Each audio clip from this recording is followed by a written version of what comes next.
ولكن ينبغي أن يعلم أن المغفرة لمن أساء إليك ليست محمودة على الإطلاق، فإن الله تعالى قيد هذا بأن يكون العفو مقرونا بالإصلاح، فقال فمن عفا وأصلح فأجره على الله.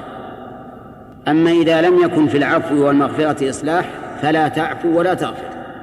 مثال ذلك لو كان الذي أساء إليك شخصا معروفا بالشر والفساد، وأنك لو عفوت عنه لكان في ذلك زيادة في شره، ففي هذه الحال الأفضل أن لا تعفو عنه، أن تأخذ بحقك من أجل الإصلاح.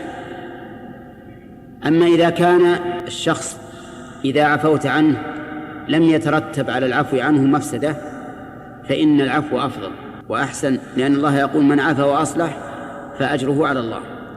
وإذا كان أجرك على الله كان خيرا لك من أن يكون ذلك بمعاوضة تأخذ من أعمال صاحبك الصالحة.